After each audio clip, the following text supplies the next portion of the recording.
Kumikislap, makukulay at nakamamanghang Pasko ang matatagpuan sa likod ng isang karaniwang puting pinto ng isang bahay sa hilagang kanlurang bayan ng Rintang sa Alemanya.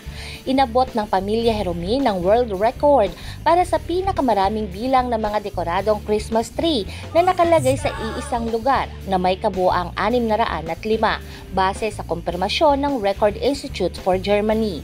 Ang tahanan ng mag-asawang Thomas at Susan ay pinalamutian ng 120,000 na dekorasyon, 50,000 na ilaw at libo-libong figurine ng Pasko, kaya't ang buong lugar ay kumikislap at puno ng kulay. Ayon kay Thomas, ang proseso ng pagdedekorasyon ay isang nakaka-relax na karanasan para sa kanila.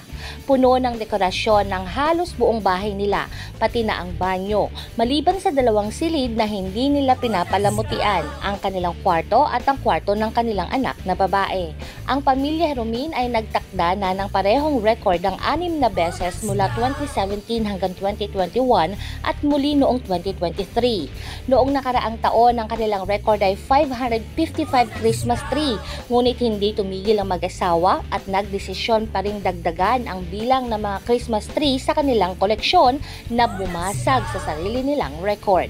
Buwan ng Setyembre ang pagsisimula ng mag-asawa taon-taon sa paglalagay ng palamuti sa kanilang tahanan. Jovelyn Astrero para sa Balitang Unang Sigaw.